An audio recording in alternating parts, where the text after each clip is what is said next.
विकार शब्दान्यति चेन्न प्राचुर्यात्। आनंदमय में मैट शब्द जो प्रत्यय था, आनंद प्रकृति का मैट प्रत्यांत आनंदमय शब्द है, आपने उसको कह दिया ब्रह्म परक है, शुद्ध ब्रह्म ही है उसका अर्थ। पूर्व पक्षी कहते हो नहीं सकता, क्योंकि आप प्राचुर्य अर्थ लेना चाह रहे हैं। वो कहते हैं विकार शब्दात, विकारवाचक प्रत्यात, विकारवाचक ही यह प्रत्यय है मयट, इसीलिए यह आनंदमय को परब्रह्म परमात्मा नहीं ले सकते, किंतु जो विकार है वो तो जीव में ही संभव है, इसलिए संसारी जीवात्मा को ही लेना चाहिए। न इति चैन न, दो बार है ना, पहला वाला न पूर्व पक्ष का है। जो सिद्धांत अब बोल आए हो आनंदमय अभ्यासात सूत्र से जो सिद्धांत कहा गया उसको पहले उसने खंडन कर दिया, ना ब्रह्म नहीं हो सकता आनंदमय शब्द का अर्थ। क्यों? विकार शब्दात हेतु, विकारवाचक प्रत्यांतत्वात्। तो सिद्धांत कहता है चेत न, ऐसा नहीं कहना। क्यों? प्राचुर्यात, प्राचुर्य अर्थ में भी मैट हो सकता है, तो वर्थ क्यों नहीं लोगे आप? अत्राह मैट वैतयोर भाषायाम अभक्षाच्छादनयोः सूत्र, मैट व एतयोः भाषायाम अभक्षाच्छादनयोः, भक्ष और आच्छादन से भिन्न अर्थों में भाषा में मैंने लोक में लौकिक व्यवहार प्रयोग करने में एति और मैडवास्यात, इसके अधिकार में एक सूत्र जिससे आनंद शब्द से तो उससे हो नहीं सकता, नित्यम वृद्ध शरादिभ्य सूत्र। ये वृद्ध संज्ञा वाला ना आनंद, वृद्धि ऐसे वृद्धम से वृद्ध संज्ञा वाला होने से इस आनंद शब्द को क्या हो गया? वृद्ध, नित्यम वृद्ध शराब से नित्य ही कर दिया, विकल्प नहीं होगा, नित्य मैट होगा विकार अर्थ में, उस सूत्र से होगा नित्य। अब पूर्व पक्षी उसको ले रहा है, इसलिए कहता है अत्राह, यह पूर्व पक्षी कहता है न आनंदमय परात्मा भवित मरती, आनंदमय है तत्शब्द वाच्य परब्रह्म परमात्मा हो नहीं सकता। कस्मात, क्यों? कद विकार शब्दात प्रकृति वचनाद अयम अन्य शब्दों विकार वचन समधिगतः। कहते हैं प्रकृति वचन, प्रकृति वचन कौन है? आनंद। प्रकृति यहां पर कौन है? आनंद। इस शब्द से भिन्न जो शब्द मैट दिख रहा है वो विकारवाचक जाना गया है। विकार वचन इति समधिगत केन? व्याकरण। व्याकरण शास्त्र के आधार पर ये जो मैट है यह विकार अर्थ वाला है, ऐसे हमें निश्चय है। आनंदमय मयटो विकार अर्थत्वात्। कैसे? क्योंकि आनंदमय में शब्द में जो मैट है वो विकार अर्थ वाला है। प्रकृतिवाचक जो आनंद शब्द है उससे भिन्न प्रकृति वचनात् में प्रकृति रूपा जो आनंद शब्द है उससे अन्य शब्द जो दूसरा हिस्सा में दिख रहा है मय, वो मय क्या है? वो विकार का वाचक है, ऐसे व्याकरण आदि से संबंधित है। अतएव आनंदमय में जो मैट है वो क्यों है? क्योंकि आनंदमय में जो मैट दिख रहा है वो विकार अर्थ वाला होने से आनंद का विकार, ऐसा अर्थ लेना पड़ेगा। आनंद का विकार, आनंद से विकार, इसी व्युत्पत्ति में मैट किया गया है। तस्मात् अन्नमय आदि शब्दवत् विकार विषय ये वह आनंदमय शब्द इति चेत न, इसे अन्नमय आदि शब्दों के समान विकार को ही विषय करता है यह आनंदमय में मैट शब्द भी इति चेत न। तो सिद्धांति कहता ऐसा नहीं हो सकता। क्यों? प्राचुर्यार्थे पे मैट स्मरणात्। व्याकरण को आधार बनाना चाहते हो तो कोई दिक्कत नहीं, उसी व्याकरण में, जिस व्याकरण की तुम बात कर रहे हो पाणिनीय व्याकरण, उसी व्याकरण में प्राचुर्य अर्थ में भी मैट प्रत्यय कहा गया है। कौन सा सूत्र है? तत् प्रकृत वचने मैट, ये सूत्र है। इति प्रचुरतायाम अपि मैट स्मर्यते। आप चौथे अध्याय के सूत्र को लगाना चाह रहे हैं, हम 5वें अध्याय के सूत्र को लगाएंगे। 5 4 21 इति प्रचुरतायाम अपि मैट स्मर्यते। प्रचुरतार्थ में भी मैट का जो है ना, स्मृत मैंने स्मृतिकार, व्याकरण स्मृतिकार पाणिनि जी ने कहा है। यथा अन्नमयो यज्ञ, ये अन्नमय में क्या है? मैट शब्द प्रचुर अर्थ में ही है। अन्न प्रचुर यज्ञ है, अन्न ही अधिक मात्रा में प्रयोग किया गया है जिस यज्ञ में उसको अन्नमय यज्ञ कहते हैं। अन्न भी होगा, घी भी रहेगा, सब चीज रहेंगे, दही भी डाला जाएगा, अन्य कई चीजें डाले जाते हैं, लेकिन प्राचुर्यता अन्न का होने से अन्नमय यज्ञ जहाँ प्रयोग हो रहा है वहां मैट को आपको प्रचुर अर्थ नहीं मानना पड़ेगा, विकार अर्थ में असंभव भी है, अन्न का विकार यज्ञ हो भी नहीं सकता। अतएव जो है असंभवाद अभी वहां पर मैट को जिस प्रकार से आपने प्राचुर अर्थ में मान लिया उसी प्रकार से आनंदमय में भी मैट को प्रचुर अर्थ में माननी चाहिए। इति अन्न प्रचुर उच्यते एवं आनंद प्रचुरम ब्रह्मानंदमय उच्यते। इसलिए आनंद प्रचुर ब्रह्म को ही आनंदमय कह दिया। आनंद प्रचुरम ब्रह्म आनंदमय इत्यनेन शब्द है ना उच्यते। ये ब्रह्मानंद करके नहीं पाठ करना। आनंद प्रचुरम ब्रह्म, आनंद प्रचुर तत्व कौन सा है? ब्रह्म। और उस ब्रह्म के लिए श्रुतियों ने आनंदमय इत्युच्यते, आनंदमय ऐसे शब्द का उन्होंने प्रयोग किया है।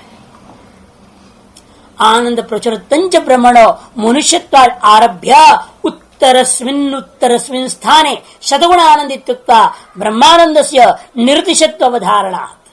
और उस ब्रह्म में आनंद की प्रचुरत्व कहां से आ गया? आनंद प्रचुरत्वंच ब्रह्मण कथम ज्ञातम?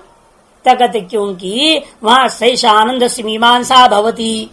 उसी तैत्रीय में 2:8:1 में विचार किया और बढ़ाते बढ़ाते 2:8:4 2:8:5 में जाकर समाप्त किया कि इससे आगे और कुछ नहीं बोल दिया।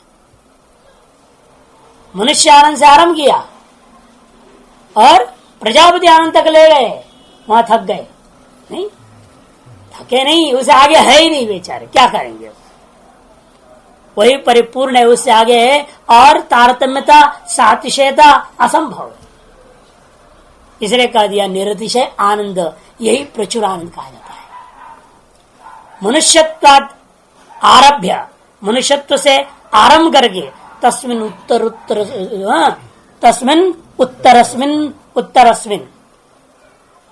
उत्तरस्मिन दो है, एक र नहीं है, यहां लिखना पड़ेगा। जिसका है वो मत लिखो, जिसका नहीं है वो लिखो। मनुष्यत्वाद आरभ्य उत्तरस्मिन हो गया, उत्तरस्मिन स्थान शतगुण आनंद इत्युक्ता। उत्तर में क्या है? सगुणा सगुणा सगुणा कहते कहते कहते ब्रह्मानंद से निरतिशयत्व अवधारणात्, ब्रह्मानंद के अंदर निरतिशय आनंद का निश्चय कर दिया गया है। तस्मात् प्राचुर्यार्थे मैट, इसलिए प्राचुर्य में ही मैट माननी चाहिए। लेकिन इसमें इतना कहने से काम चलेगा नहीं, विवाद हो गया। विकार अर्थ में भी संभव है, मैट अर्थ में भी संभव है। विकार अर्थ में न हो, प्रचुर अर्थ में ही हो, इसे क्या प्रमाण? जब दो अर्थ संभव है, आप उसको तो कह दिया नहीं भाई हम प्रचुर मानेंगे, ओके नहीं हम विकार मानेंगे, दोनों भिड़े, तब क्या होगा? युक्ति तो और कुछ चाहिए ना। प्रचुर अर्थ में ही मानना है और विकार अर्थ में न मानने के प्रति आपके पास क्या हेतु है? तद्धेतु व्यपदेशाच्च, अगला सूत्र आरंभ करते तद्धेतु व्यपदेशाच्च। क्योंकि वह प्रकरण जो आरंभ हुआ सैषा आनंद से मीमांसा भवती, आनंद के विचार कर रहे हैं, आनंद की ही तारतम्यता का चिंतन चल रहा है। आनंद का ही जो तद मने आनंदगत प्रचुरत्व हेतु व्यपदेशात्, आनंदगत प्रचुरत्व का निर्णय लेने के लिए मीमांसा हुआ। भाई किसमें किसके पास कितनी आनंद है? एक 100 रुपए का आनंद है, दूसरा 1000 रुपए का आनंद है, उससे और आगे का 10,000 का आनंद है, उससे आगे 1,00,000 का आनंद है। 10-10 गुना करोगे तब भी, यहां तो 100 गुना बढ़ा दिया है। सबके पास अलग अलग आनंद है। तो इस प्रकार से आनंद की जो मीमांसा का मतलब क्या? आनंद की प्रचुरत्व का तो चिंता नहीं है, एक की अपेक्षा से दूसरे की आनंद में प्रचुरत्व क्यों, वो हेतु दिया वहां। श्रोत्र से कामत कहा ना, ये जो श्रोत्र है वो सकल वेद वेदांतों का ज्ञान है, साथ साथ कामनाओं से आहत नहीं है, कामहत नहीं है। जिसके पास जितनी कामना है उतनी आनंद कम होते जाता है। जितनी आपके पास कामना है उतने आपके अंदर आनंद कम है। और जितनी कामनाएं नहीं है या न्यूनाति न्यून होते जाइए उतना ही आनंद बढ़ते जाता है। कि कामनाओं के कारण से व्यक्ति अपना स्वरूप आनंद से च्युत हो गया है ना। एक ओम बहुश्याम प्रजा, ये कामना हुई तो फंसा हो, बहुश्याम के चक्कर में फंस जाता है, उसे सब कुछ खोना पड़ता है। एक कामना आया तो सब कुछ खो लेता है। दृष्टांतों से आप लोग कई बार चिंतन कर चुके, विचार कर चुके हैं। जैसे एक बच्चा होता है, आराम से खेलते रहता है, कोई दिक्कत नहीं उसको, जो मिल रहा है खा रहा है, पी रहा है, खेल रहा है। इसी बीच पड़ोस के उसका एक मित्र ने जो छोटा सा साइकिल ले लिया, उसका बाप ने खरीद के दिला दी। वो छोटा सा साइकिल लेके चल रहा है। अब इसको अंदर पेट में दर्द होने लगता है, जलन होता है, अपने घर में भी भिड़ंत करता है, रोने लगता है, चिल्लाने लगता है, खाना छोड़ देता है, कितना दुख झेलता है, पिटाई खाता है, फिर भी वो चित्त में रहेगा। अंत में परेशान हो जाएंगे, माँ बाप करे चल तेरे को दिलाई देते, दे दिया उसको। अब तो क्या कहना, पूरा रास्ते का हीरो बन गया, रोड का राजा हो जाता है। साइकिल लेके खूब सब पैं करते रहे, जो उसमें इंटिन करेगा, सबको दिखाएगा देखो मेरा नया साइकिल आ गया, कितना खुश हो गया। और साइकिल आनंद को पा लिया उसने। अब थोड़ा सा बड़ा हो, इधर पड़ोसी का लड़के ने स्कूटर ले ली, अब फिर चालू घर में टाइम विशेष। स्कूटर आ जाए तो बार बार करेगा, फिर चालू बार बार जाएगा आएगा। सब्जी लाना है तो स्कूटर लेके जाएगा, हर काम में दुनिया को दिखाएगा देखो। स्कूटर आनंद हो गया ना अभी। लेकिन था क्या, बिना कामना का वो बड़ा मस्त था।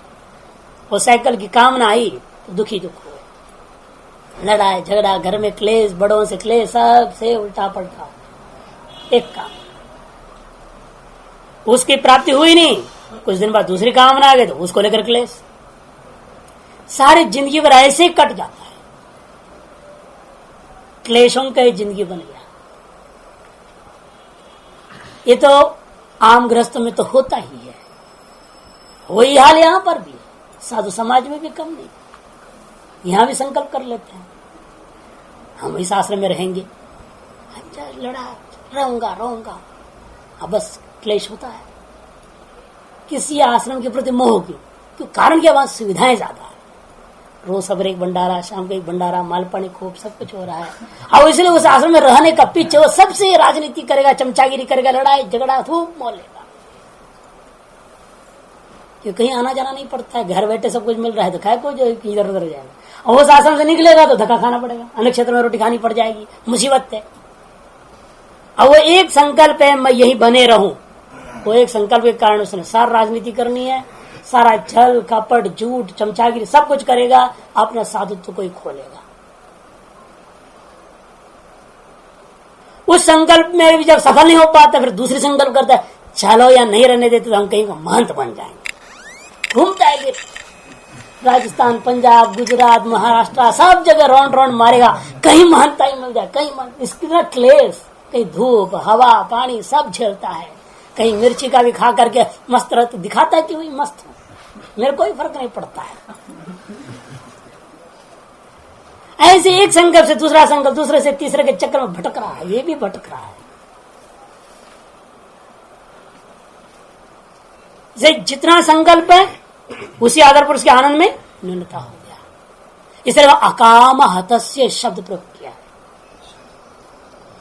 जो जितनी कामना से आहत है वो उतनी ही दुखी है, उतनी ही आनंद में न्यूनता है। जितनी काम से हत नहीं है आप, उतनी आपकी आनंद बढ़ती जाती है। तो आनंद की प्राचुर्यता की तारतम्यता की चिंतन है वहां पर, उसका व्यपदेश होने के नाते, और उस चिंतन में अंत में ब्रह्मानंद को लिया। अर्थात क्या है, अतिशय प्राचुर्यता कहां है, ब्रह्म में ही है, अन्य इसे तद हेतु व्यपदेशात इतश्च प्राचुर्यार्थ मैट, इसलिए भी प्राचुर्यार्थ मैट मानना होगा।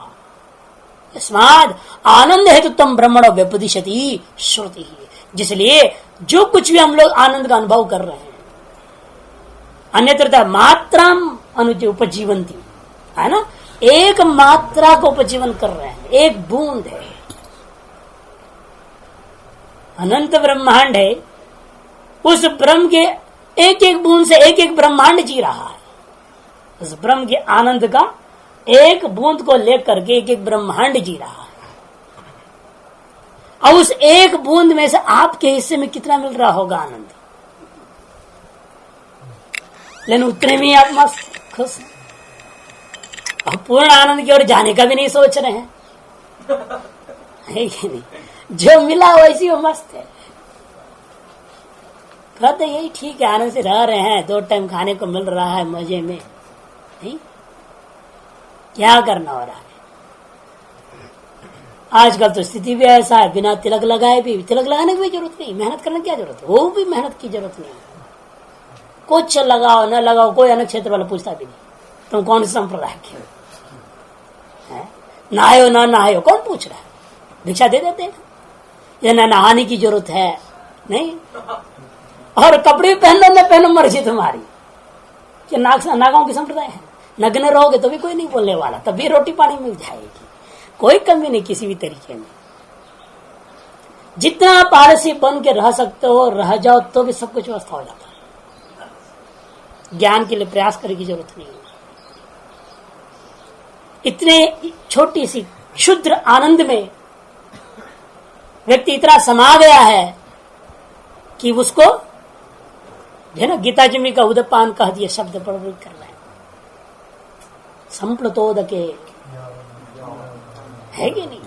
तो किसको इच्छा है उसकी, किसी को नहीं। इसीलिए वेदांत कितने पढ़ते हैं और पढ़ने वाले से कितने हैं जो उसके मन निध्यासन में लग जाते हैं। इसलिए आकर कहते हैं कि ये जो आनंद का कारण है ना वो ब्रह्म ही है। इस बात को उपदेश श्रुतियों ने दिया, एष एव आनंद याति, ये आनंद याति प्रयोग है, छांदस है आनंदयति निजंते, यह में जो दीर्घ हुआ है वो छांदस हो गया है, लेकिन आनंदयति अर्थ है उसका, आनंद याति हो गया, भास्कर कर दिया आनंदयति इत्यर्थ लिख चुके हैं। आनंद याति मने आनंदयति इत्यर्थ। यो ही अन्यान आनंदयति सब प्रचुरानंद। निश्चित रूप में ये एक सामान्य व्यवहार है, जो दूसरे को आनंदित करने वाला होगा उसके पास ज्यादा आनंद जरूर होगा, जो दूसरे को शांति दे रहा है तो उसके हृदय में ज्यादा शांति जरूर होगा। आप किसी को 1 लाख दे रहे हैं तो ये नहीं दे, आपके पास केवल 50,000 होता, 1 लाख कहां से दे दोगे? आप 1 लाख दे रहे हैं तब जब आपके कम से कम 2 लाख होगा, कुछ तो ज्यादा है तभी आप उतना दे। इसी प्रकार से जिसके प्रचुर आनंद नहीं वो आपको आनंद कहां से दे देगा? जो स्वयं दुखी है वो दूसरे को भी दुखी करेगा, जहां जगह वही रोना रोने लगेगा, आप भी दुखी हो जाओगे सुन करके। दुखानंद आपके गुरुजी ने गलती कर दिया, आपका नाम दुखानंद नहीं रखा क्योंकि सभी है ना, एक को रख के क्या फायदा था। ये भी इनका विवेक बहुत बढ़िया है, उन्होंने से संसार में जितने भी सब दुखानंद वाले ही हैं, एक का नाम रखने से दुकान क्या फायदा। इसे वो कोई शंकरानंद रख देते, कुछ और नाम रख देते हैं, ताकि ये इसलिए रखते हैं ये सब नाम आप वो हो जावे। आप हैं नहीं, आप हैं दुखानंद, आप क्या होना है उसका वो नाम रख दिया, वह आनंद स्वरूप का प्राप्त करें, इसलिए तत्दानंद नाम से ही सन्यासों का नाम हो गया, है कि नहीं? जब शिवानंद बन जाओगे तो शुद्धानंद में पहुंच ही जाओगे, है कि नहीं? तो नाम इसलिए दिया जाता है। भगवानों का नाम क्यों रखते थे? गृहस्थियों में भी रखते थे, गोपाल है, गोविंद है, ये सब नाम रखते, क्यों रखते हैं? कि ये 2 कारण है। एक तो यह है कि उसको पुकारने के बहाने हमें भगवान का नाम का स्मरण होते रहेगा, और दूसरा ये वही है, याद भी रहे, उसे भी ध्यान दिलाना है, तू वही है वाकई में, तो शरीर आदि वाला नहीं है। इसे नाम रखते थोड़ा सोच समझ के रखना चाहिए, नहीं और किट्टी पिट्टी रख दिया तो कुत्ता बिल्ली बन जाएगा बेचारा, है नहीं? जैसे नाम रखोगे तो वही याद रहेगा, उसको बंद में वही हो जाएगा। तो विदेशों में तो कुत्तों का नाम होता है, लवली नाम रख देते हैं, नहीं डोली नाम रख दिया। ये सब विदेश में कुत्तों का नाम है। यहाँ मरेगा तो विदेश में जाके कुत्ता बन जाएगा वो। इसे नाम तो भगवान का ही नाम रखना चाहिए, नहीं। अब लेकिन क्या करें, महात्माओं पे सब बिगड़ रहे हैं ना, प्लेटफॉर्म गिरी, बेलन गिरी, ये सब नाम रख दिए। हम मरने का तो प्लेटफॉर्म बन जाएगा, मरने का तो बेलन बन जाएगा, स्टेशन गिरी, ये सब नाम बताओ क्या है? विचित्र। तो यो ही अन्यान आनंदयति, जो दूसरों को आनंदित करता है, निश्चित रूपेण सब प्रचुर आनंद, वह अधिक आनंद वाला होगा ही। इति प्रसिद्धम भवति लोके, यह बात इस लोक में अत्यंत प्रसिद्ध है। जैसे और भी दृष्टांत से, यथा लोके यो अन्येषां धनिकत्वम् आपादयति सब प्रचुरतनिति गम्यते। जैसा इस लोक में देख लो, जो दूसरे को धनिकत्व का आपादन कर रहा है, धनाय अगर उसको बड़ा बना रहा है, तुम बिजनेस करो आगे बढ़ो, उसको धनिक बना रहा है, तो बनाने वाला जो होता है जो अधिक धन वाला जरूर होगा। तद्वत उसी प्रकार यहाँ पर भी समझो, जो ब्रह्म सबको आनंदित कर दे रहा है, वह ब्रह्म अवश्य ही प्रचुर आनंद वाला होगा। तस्मात् प्राचुर्यार्थे मयट संभवाद आनंदमय परेव आत्मा। जिसलिए प्राचुर्य अर्थ में यह मयट का होना जब संभव है, लोकानुसारण भी है, शास्त्र अनुसारण भी है, अतएव आनंदमय शब्द से परात्मा ही लेनी चाहिए। और दूसरी बात, उपक्रम उपसंहार के देखिएगा, उपक्रम किसका हुआ है?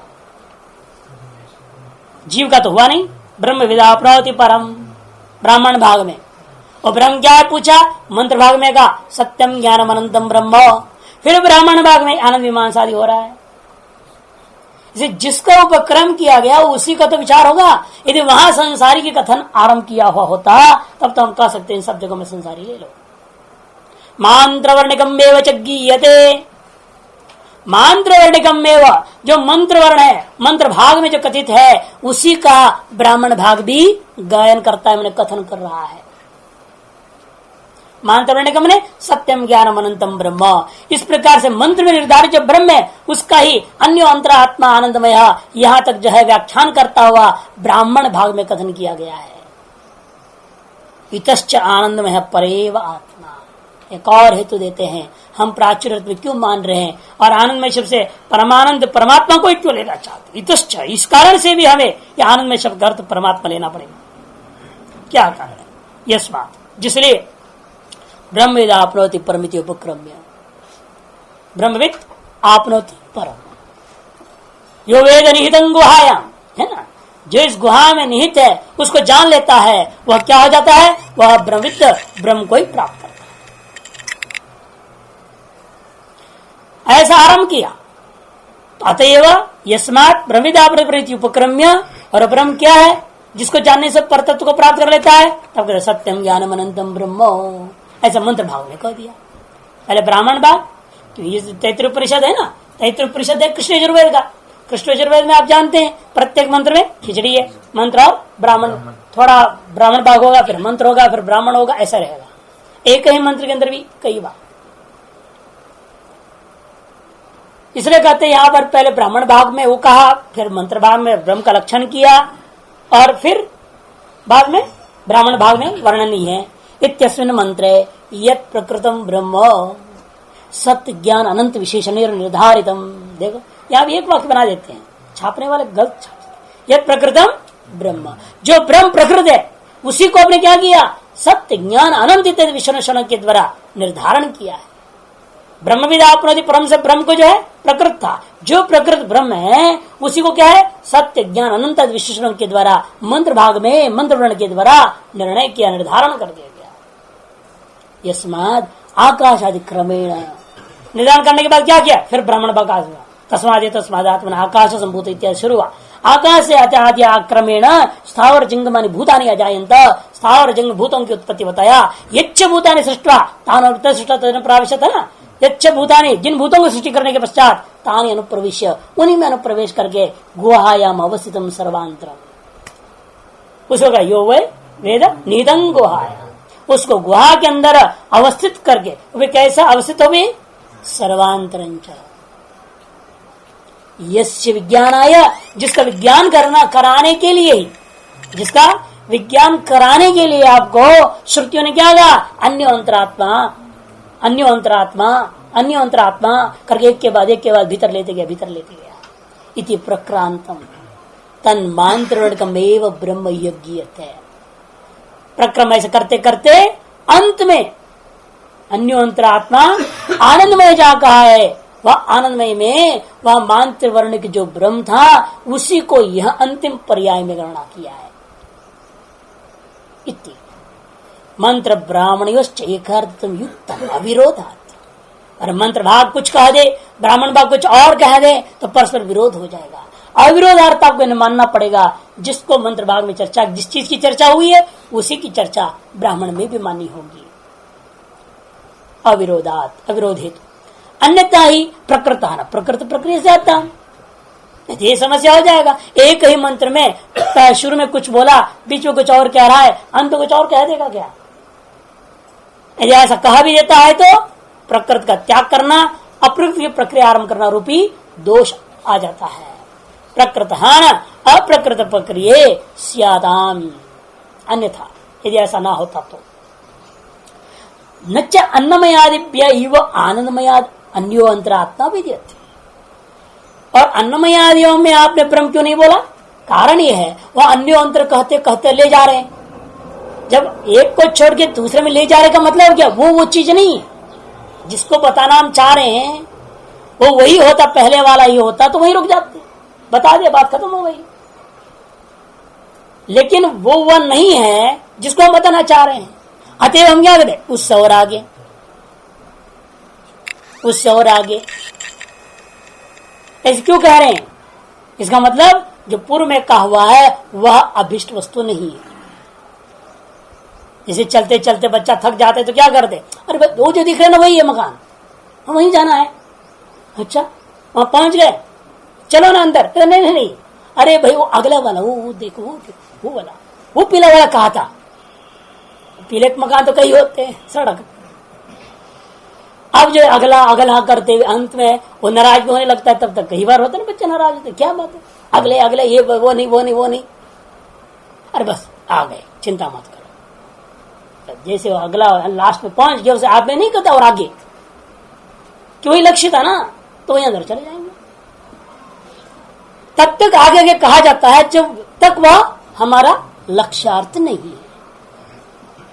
इस तरह से अन्नमय यदि हमारा लक्ष्यार्थ होता तो अन्यो अंतर करके और आगे हम बढ़ते नहीं। लेकिन बढ़ते बढ़ते बढ़ते जिसमें रुके हैं आनंदमय में, उससे आगे अन्यो अंतरात्मा करके नहीं कहा गया। इसका मतलब वही हमारा लक्ष्यार्थ सिद्ध हो गया।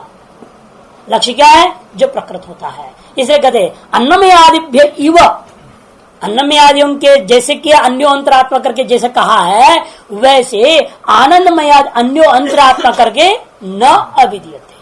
आनंदमय कथन करने के बाद वहां फिर बोला नहीं अन्यो अंतरात्मा कुछ और है, ऐसा नहीं कहा है। एत निष्ठा एवच, बल्कि उसी में अंतिम पराकाष्ठा का, उसी में निष्ठा करने का कथन कर दिया। क्या कहा? सैषा भार्गवी वारुणी विद्या, समाप्ति कर दिया। वह यह जो तुम्हारे लिए जो कहना आता है वरुण देवता के द्वारा भृगु के द्वारा प्राप्त, भृगु से प्राप्त होने से भार्गवी, वरुण के द्वारा प्रदत्त होने से वारुणी, वह यह विद्या समाप्त हो गई कह दिया गया। यदि और आगे कुछ होता तो इस तरह से वहां निष्ठावाचक समाप्तिवाचक शब्द प्रयोग नहीं होता। तस्माद आनंदमय परेवात्मा, इसलिए आनंदमय शब्द वाच्य परब्रह्म परमात्मा ही है। न इतरो अनुपत्य है, एक और है तो कह रहे, फिर भी वो कहता है नहीं, फिर भी हम जीवात्मा लेंगे। यहाँ जीव भी आनंद है, आनंदमय है। प्राचुर्य अर्थ में भी आप जीव में ले लो। कहते कैसे ले लो? कहते अन्य के जड़ की अपेक्षा से प्रचुर ही है ना, प्रचुरत्व भी घट जाएगा। प्रचुरत्व लेकर के भी आप परब्रह्म परमात्मा को नहीं ले सकते हैं। तब सिद्धांत कहते इतरो न, इतरा में जीव तत्व न आनंदमय शब्द वाच्य। क्यों? अनुपपत्ते है कि कई बातें हैं यहाँ जो अभी इसलिए पूर्व में कहा था, आकाश अधिक्रम से स्थावरादि उत्पत्ति हुआ, स्थावरादि उत्पत्ति में प्रवेश का कथन, ये सब जीव में कैसे घटेगा? जब तक इस जीव को तो कुछ भी करना है, संकल्प भी करना है, तो शरीर चाहिए। शरीर के बिना ये कुछ भी नहीं कर सकता। सूक्ष्म शरीर तो चाहिए ही, चलो स्थूल शरीर के बिना भी काम कर लेगा, भूत प्रेत बन के घूमता फिरता काम करता है, लेकिन सूक्ष्म शरीर तो है ना। लेकिन सूक्ष्म शरीर भी कब होगा? जब पंचभूतों की सृष्टि हो। अपंचीकृत पंच महाभूत जो भूत सूक्ष्म है, उनकी सृष्टि के बिना पंचीकृत महाभूतों की सृष्टि नहीं होगी। स्थूल शरीर भी नहीं, सूक्ष्म शरीर भी नहीं। अपंचीकृत पंच महाभूतों का एक कार्य है सूक्ष्म शरीर, उसकी सृष्टि हुई नहीं, उसकी सृष्टि का कसम खा रहा है। सो अकाम है तो सो अकाम है तो करके जो कहा या तैत्रीय में, वो तो सृष्टि के पूर्व, जब जीव को अपना सुख शरीर भी प्राप्त नहीं। सभी जीव कहाँ हैं? अविद्या में, बीज रूप से अज्ञान में, अपनी अपनी वासना को लेकर अज्ञान में पड़े हुए हैं। अपनी सारी वासनाओं के सहित अज्ञान में वो चुप पड़े हुए। जब तक ये पांच बहुत सुशरीर नहीं बनेगा, तब तक इससे संबंध नहीं हो पाएगा। और बनेगा भी कहां? उसी अज्ञान में बनेगा, उसी माया में बनाना है,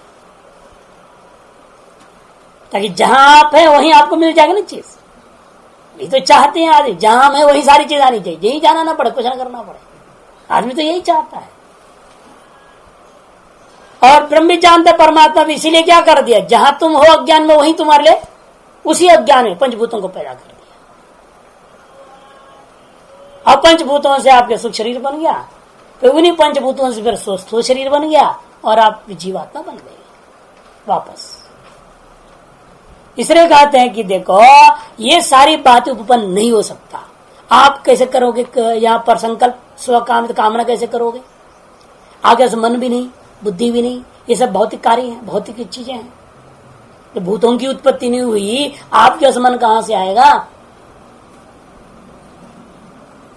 माया में तो सब कुछ संभव है, जीव में तो संभव नहीं है ना। और दूसरा, संकल्प करने के बाद आकाश की सृष्टि बनाना, ये जीव के वश की बात नहीं है। फिर भूतों की सृष्टि करके उसमें प्रवेश करना, है जीव की बात नहीं है। ये सब जीव में उपपन्न नहीं हो सकता। इतश्च आनंदमय परेवात्मा, इसलिए भी आनंदमय शब्दवाच्य पर ब्रह्म परमात्मा ही लेनी चाहिए, न इतर, दूसरे को नहीं लेना। दूसरा का मतलब इतर माने ईश्वराद अन्य, संसार जीव, ईश्वर से भिन्न जो संसारी है, जीव है, उसको यहां प्रकरण में नहीं लेना आनंदमय शब्द से। न जीव आनंदमय शब्द न विधीयता है, वाक्यार्थ दे दिया भाई, जीव को आनंदमय शब्द के द्वारा यह कथन नहीं हुआ। कस्मात कथन बपत्ते है, क्योंकि वाक्यार्थ पूर्व पर जो पूर्ण प्रकरण को देखोगे, प्रकरणस्थ विभिन्न जो तत्व है वो इस जीव में घट नहीं सकता। क्या क्या नहीं घटेगा? कहते आनंदमय में प्रकृति सुनती। आनंदमय कोई प्रकरण को आरंभ किया था 2:5 में, और 2:6 में रसो वैसा वगैरह से लिया था। नहीं, रसो वैसा तो 7 में आएगा, पीछे 2:6 में ये आया। तो 2:6 में क्या क्या आया? स्व कामयत भूष्याम प्रजायेति स तपो तप्यत स तपस्तप्त्वा इदगं सर्वम असृजत यदिदं किंच, ये मंत्र है। 2:5 में आनंदमय कोश है, 2:6 में ये मंत्र है, और 2:7 का रसो वैसा, वो पंक्ति 2:7 में आता है। कहते हैं कि भाई देखो, यहां जो बताया गया कामना है, बहुत होने की, बहुश्याम प्रजा ये इति। फिर उसने ज्ञान में तप किया, तप ने चिंतन करना, मैं बहुत कैसे होना चाहता हूं, तो कैसे हो सकता हूं, उसके लिए उसने ज्ञानमय तप किया, चिंतन किया। स तपस्तप्त्वा, तार ज्ञान रूपी तप के अनुष्ठान के पश्चात इदम सर्वम असृजत, उसका वेद का सम्यक प्रकार से जो है जब अवलोकन किया, तब क्या हुआ? तब उसके सामने समझ में आया मुझे कृष्ण कर्म से क्या करना है। तो सब माया रूपी उपाधि में संकल्प करते गया, वो एक के बाद सारी सृष्टि कर डाली। इदम सर्वम असृजत, यदिदं किंच, जो कुछ तत्र, इस वाक्य में, इस मंत्र में जो बात कही गई है, प्राक शरीराद्य उत्पत्ति अभिध्यानम, शरीरादियों की उत्पत्ति पहले सतपोतप्यत है, स्वकामयत है। शरीरादि की उत्पत्ति से पहले की बात है ये सब, जो सृष्टि ही नहीं हुई। सृष्टि से पूर्व में केवल माया अवच्छिन्न चैतन्य है, ब्रह्म है, ब्रह्म में माया है, और उस माया में सारी चीजें हैं, लेकिन अव्याकृत अवस्था में, अनभिव्यक्त है। और उसी मायावच्छिन्न चैतन्य ने अभिध्यान किया। हाँ, सगुण निराकार, यही सगुण निराकार। बिना माया का तो कोई संकल्प भी नहीं हो सकता। ब्रह्म का संकल्प आएगा। इसको हमने एक बार आनंदगिरी में एक जगह पर दिखाया था ना, छांदोग्य में पूरा पढ़ा करके, जहां कहीं भी ऐसे आता संकल्प आदि की बात, ये स्पष्ट ग्रहण करनी चाहिए, वह माया अवच्छिन्न चेतन। माया के बिना शुद्ध ब्रह्म संकल्प करता है, यदि कोई कहता है तो मां मूर्ख आदमी हो, वेदांत को पढ़ा ही नहीं, समझा ही नहीं। शुद्ध ब्रह्म कभी संकल्प कर नहीं सकता। वहां संकल्प नाम की चीज ही नहीं। ये निर्गुण है, निराकार है, निष्कल निष्क्रिय है, शांत है, वहां कहां से हो सकता है कोई संकल्प? माया के बिना संकल्प नहीं है। मायावचन चैतन्य में ही संकल्प है। इसलिए सगुण साकार, वो सगुण साकार जो निराकार जो है, वो अब क्या होगा? सगुण साकार हो जाएगा। वो भी पहले सूक्ष्म, जिसको हम समष्टि कहते हैं। फिर सगुण साकार स्थूल विराट हो गया। सगुण साकार सूक्ष्म क्या हो जाता है? हिरण्यगर्भ, जिसको कहते हैं आप, अंतर्यामी आदि जो विशिष्ट है वो चीज को। उससे भी स्थूल जगत नहीं बना, सूक्ष्म जगत केवल बना। अब स्थूल जगत विराट जो हुआ, जब सगुण साकार स्थूल हो जाता है। वही चार कोटि यहां भी है। पहले आप केवल अविद्यावच्छिन्न चैतन्य है, केवल अविद्यावच्छिन्न चैतन्य। उसको हम क्या कहते हैं? प्राज्ञ। उससे पहले निर्गुण निराकार जैसा वहां है वैसे यहां भी है। उसको हम क्या कहते हैं? तुरीय। तुरीय क्या है? यहां निर्गुण निराकार है, वहां ब्रह्म निर्गुण निराकार है। सगुण निराकार वहां नाम पड़ेगा ईश्वर, मायावचन चैतन्य। सगुण निराकार यहां नाम पड़ेगा प्राज्ञ, अविद्यावचन चैतन्य। सगुण सागर सूक्ष्म, वहां नाम हो गया हिरण्यगर्भ समष्टि में। वृष्टि में नाम होता है तेजस। और सगुण सागर स्थूल समष्टि में नाम विराट, वैश्वान इत्यादि कहा जाता है। और यहां विश्व। तो विश्व तेजस प्राज्ञ, विश्व तेजस प्राज्ञ तुर्य, और उधर क्या हो गया? विराट हिरण्यगर्भ ईश्वर ब्रह्म। और वही ब्रह्म ही तुर्य, एक चीज अलग नहीं। वो भी निर्गुण निराकार, निर्गुण संज्ञा मात्र लगे, व्यष्टि समष्टि भेद से कहा जा रहा है कि व्यष्टि का भी अधिष्ठान वही है जो समष्टि का अधिष्ठान है। आज इसके एक नाम दे दिया, पर आत्मा, पर ब्रह्म। वो आनंदमय शब्द से उसी का कथन हो रहा है। क्यों? शरीर आदि से उत्पत्ति से पूर्व में अभिध्यान सृज्यमान विकाराणां सृष्टुर अव्यतिरेका, सृज्यमान सारे विकार सृष्टा से अभिन्न है, उसी में है परिकल्पित विद्यमान, अव्याकृत रूप से हमारे अंदर विद्यमान, बाहर नहीं हुआ। इसलिए भाष्यकार क्या कहते हैं दक्षिणामृत स्तोत्र में? विश्वम कल्पित दृश्यमान नगरी तुल्यम निजांतर्गतम। कहा है वो सब? भीतर में, अव्याकृत अवस्था भीतर में। पश्यन बहिरिव, फिर क्या किया आपने? बाहर के समान देखा आपने। वास्तव में है अव्याकृत अवस्था से भीतर, और उसको व्याकृत बना बाहर मानते। बहिर होना क्या है? वास्तव बहिर कुछ भी नहीं है। इसलिए बहिरिवोद्भूत, बहिर शब्द प्रयोग किया। दक्षिणामूर्त सूत्र बहुत ही गंभीर और विशुद्ध अद्वैत वेदांत को समझाता है। एक एक श्लोक में बहुत ही महत्वपूर्ण बात है। तो वो जो बात ध्यान में रखना, इसलिए यहां पर भी कह रहे हैं सृज्यमान विकार कहां है? सृष्टा से भिन्न नहीं है, सृष्टुरव्यतिरेका, और सृष्टा से व्यतिरेक रूपेण सर्व विकार सृष्टि आपको कथन किया। और ये सारी बातें परस्माद आत्मनो अन्यत्र नोपपतित है, ये सारी बातें परमात्मा से भिन्न तत्व में हो नहीं सकता, अर्थात जीव में नहीं हो सकता। शरीर से पूर्व में ये जीवात्मा संकल्प कर ले, ध्यान करें, तप करें, ये सब संभव नहीं है। और सारा सृष्टि को अपने में देखा, अपने में देखना उसको बहिर कर दिया, फिर बहिर करने उसमें प्रवेश भी किया। ये सारी बातें परमात्मा में ही संभव है, जीव में संभव नहीं है।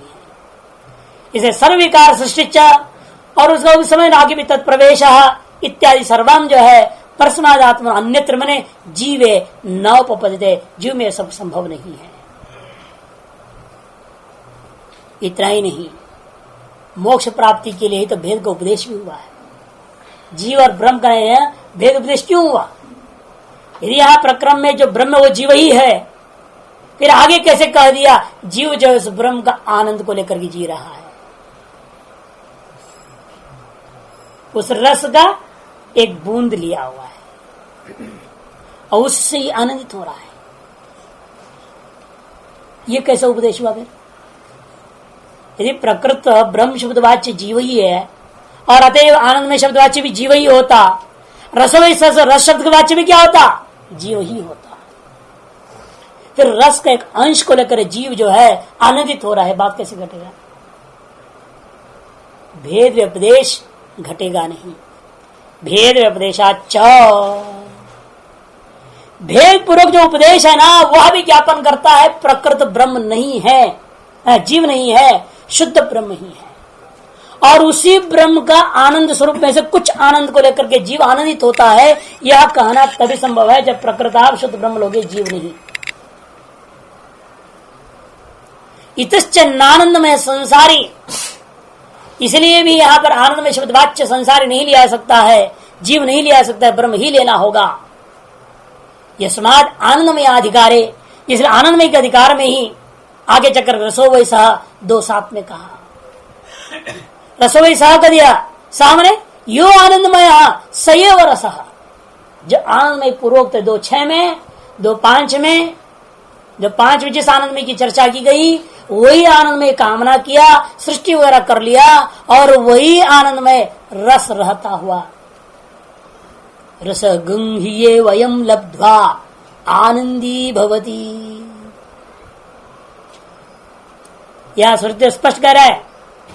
उस रस को प्राप्त करके अयम जीव, अयम जीवात्मा तम रसम लब्ध्वा, उस रस को प्राप्त करके आनंदी भवती।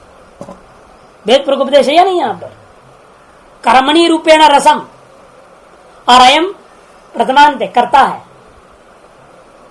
है कि नहीं? तम रसम अयम जीवात्मा लब्ध्वा आनंदी भवती, भेद पूर्वक उपदेश है। रस रूपा ब्रह्म और अयम शुद्धवाच्य जीव, दोनों का भेद पूर्वक उपदेश किया और जीव के द्वारा प्राप्ति रूपेण कथन कर दिया। जीव के द्वारा प्राप्ति के समान कथन कर दिया। वह रस को लाभ करके, प्राप्त करके आनंदित होता है। यदि जीव आनंदमयो भेदे न उपदिश्यते, यहां पर स्पष्ट ये रस शब्दवाच्य क्या था? आनंदमय। कि आनंदमय को यहां पर कहा है। 2:5 में आनंदमय की चर्चा हुआ, 2:6 में स्वयं अकाल सह करके उसी को अनुवृत्ति किया है, फिर 2:7 में रसोई सह करके सह के द्वारा उसी की अनुवृत्ति हुई है और उस रस को प्राप्त करने वाला तुम अलग हो करके बता दिया।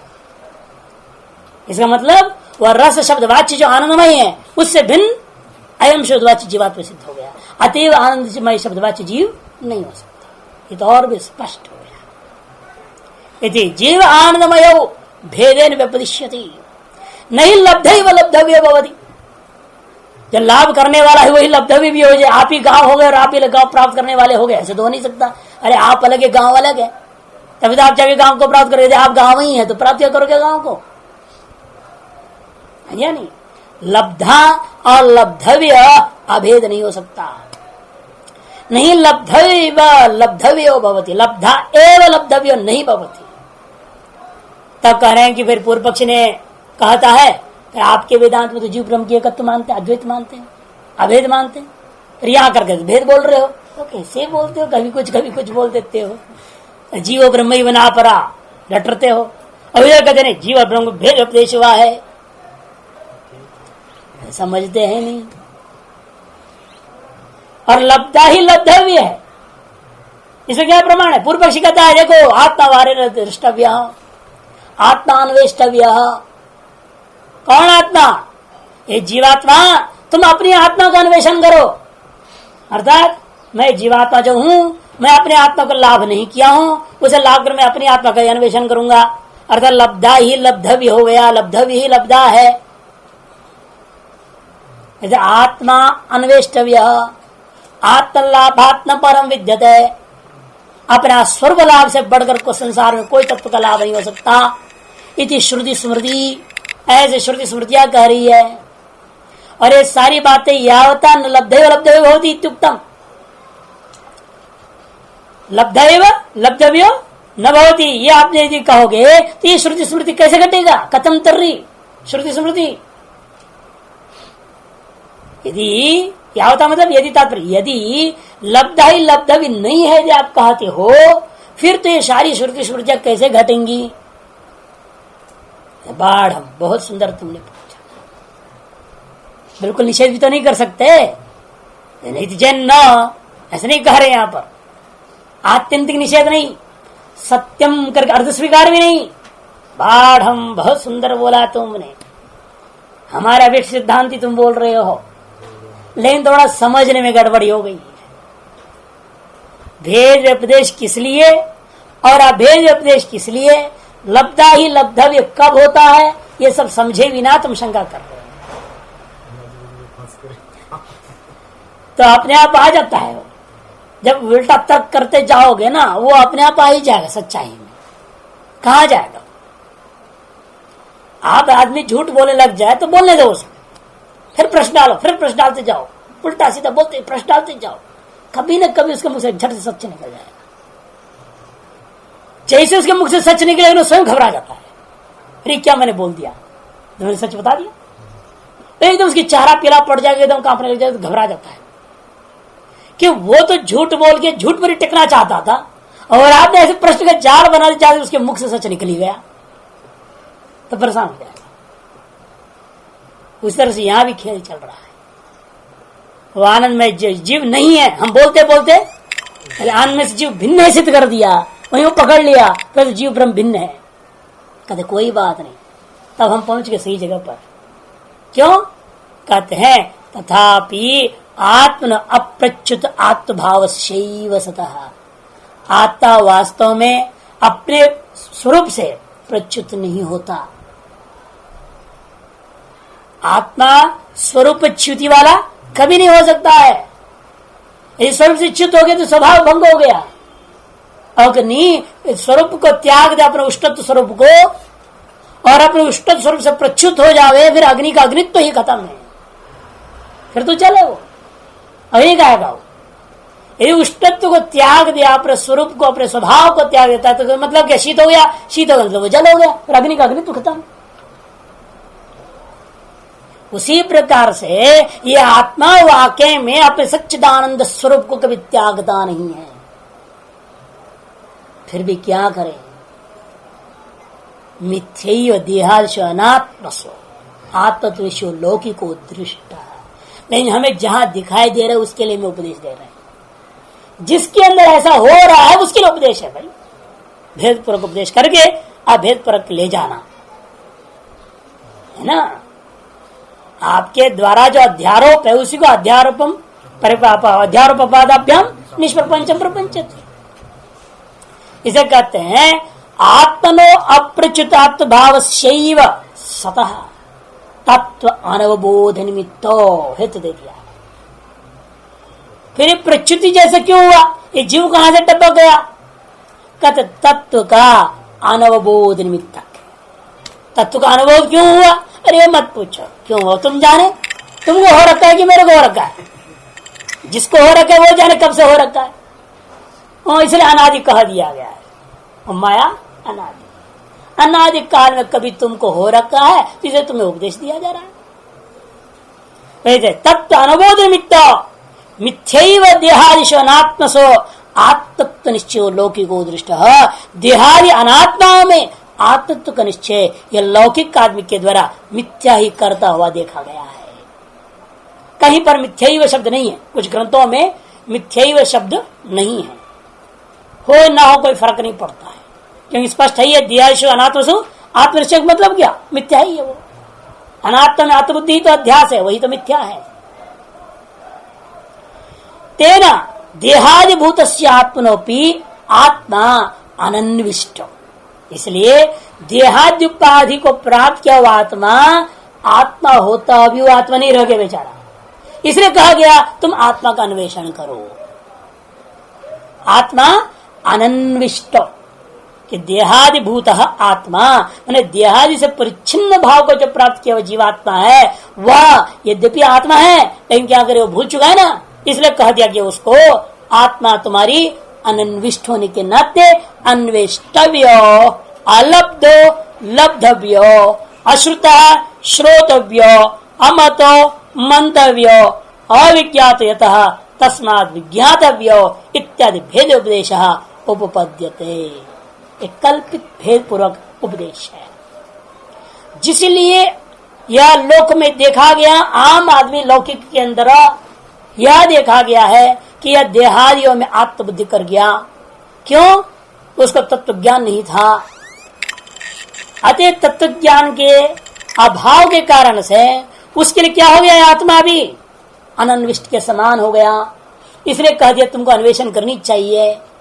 जिसके लिए अनन्विष्ट है, जो व्यक्ति कहता है मैं आत्मा को अनुभव करना चाहता हूँ, मैं आत्मा का अनुभव नहीं किया हुआ हूँ, मैं आत्मा को नहीं जानता हूँ, मैं आत्मा को नहीं सुना हूँ, उसके लिए सारी बात कही गई है। तो मेरी आत्मा तुम्हारे लिए अनविष्ट नहीं है तो तुम अन्वेषण कर लो। एक तुम्हारे लिए आत्मा अलब्ध है, फिर तुम्हारे लब्ध भी रह गया वो। तुम्हारे लिए यदि आत्मा अश्रुत है, फिर वो तुम्हारे लिए वह श्रोतव्य है।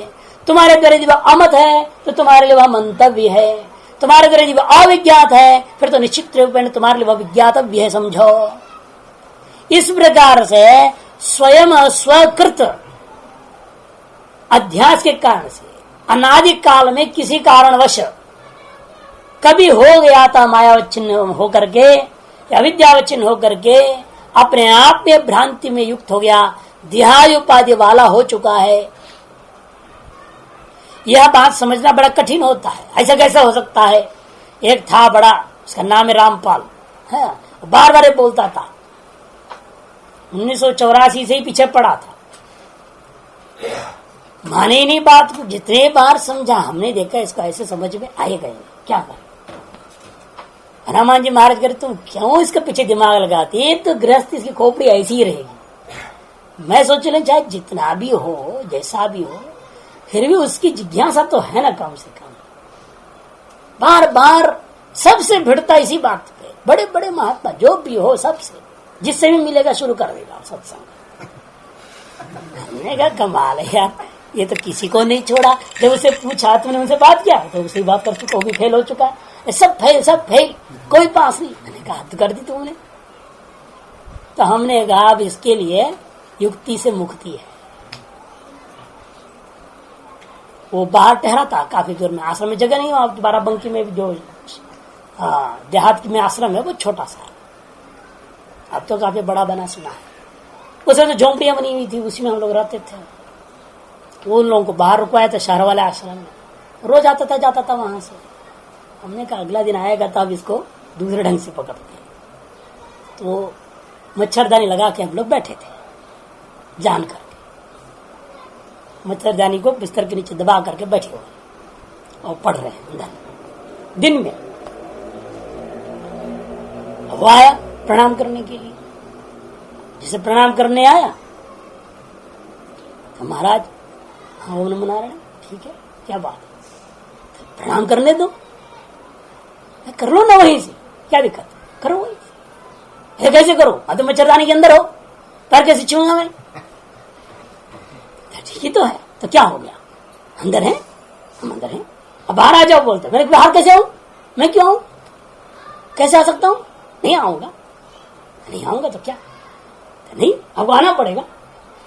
काफी देर बहसबाजी चलती रही, हम नहीं आएंगे, वही बैठे हुए, क्या कर रहे, वो कहता है कि आप कोई बांध रखा है क्या अंदर में? नहीं नहीं, कोई नहीं बांधा है, हम तो अलमस्त हैं, फिर भी हम अंदर हैं। उसको भी समझ में आए क्यों ऐसे कर रहे हैं, ये क्यों ऐसे कर रहे हैं, वो भी दिमाग है, सोचते हुए जान के जाल पिछा रहा था। मैंने कहा देखो ये मच्छरदानी किसने लगाया, तुमने लगाया था क्या? नहीं, फिर किसने? मैंने लगाया ना। हाँ, मैं अपने आप लगा लिया था, इसको अंदर कौन घुसाया? मैंने अपने आप घुसा लिया है ना। अब यहां कौन बैठा है? मैं अपने आप बैठा हूं ना, बात सही है, मैं अपने आप बैठा हूं। बाहर कब आना चाहूंगा? जब मैं चाहूं तभी तो मैं बाहर आ सकता हूं, तुम्हारे चांस तो नहीं आ रहा हूं ना, नहीं आ रहा। अब समझ में आई वेदांत, यही वेदांत है। तुम अपने आप अविद्या का जाल बिछा रखे हो, तुम अपने आप उसके अंदर घुस के बैठे हुए हो, तुम स्वयं बाहर नहीं आना चाहते तो आएगा कैसे? तुम जिस दिन चाहोगे उस दिन तुम बाहर आ जाओगे। जैसे मैं अभी चाहूंगा तो तुरंत निकाल दूंगा मच्छरदानी, फट से बाहर निकलूंगा। निकल नहीं सकता हूं क्या? निकल सकता हूं, लेकिन निकलना नहीं चाह रहा हूं, नहीं निकलूंगा मैं। यही तुम सब गृहस्थियों का हाल है, तुम लोग निकलना नहीं चाहते हो कीचड़ से, उल्टा वेदांत की बातें करते रहते हो। निकलो बाहर तुम, आज तो पता लग जाएगा तेरे को क्या है। आज कुछ कुछ पकड़ में आया बोलता है, मैं चिंतन करो इस चीज को। ये मच्छरदानी अज्ञान है, यही जाल है, माया यही। इस माया जाल में हम स्वयं प्रवेश किए हुए, उसको स्वयं अपने आप को वेष्टित कर चुके, आवरण भी बना लिया, उसके अंदर बैठे बैठे पढ़ भी रहा हूं, विक्षिप्त भी हूं, यह भी मेरी खोपड़ी है। तो आवरण भी अपनी है, मल भी अपनी है, विक्षेप भी अपने में है, सब अपने ही बनाया हुआ है माल पानी। जब चाहो तो सबको छोड़ के फेंक सकता हूं, तब अपने आप मुक्त हो जाओगे। लेकिन ये बात समझ में आनी चाहिए ना, अविद्या किसी ने हमको नहीं दिया है, किसी ने हमको मायाजाल में फेंका नहीं है, मैं अपने आप आया हूं इसके अंदर। इसलिए मैं जब चाहूंगा तब इस जाल से अपने आप बाहर जा भी सकता हूं। ये जिस दिन निश्चय हो जाएगा और संकल्प कर लो निकलने की, तो निकल जाओ, देर नहीं लगता। फिर वो दृढ़ निश्चय होनी चाहिए कि अविद्या अनादिकाल से भले ही है, लेकिन वो मेरी अपनी है। किसी ने मेरे को अविद्या में जकड़ाया नहीं है पकड़ करके।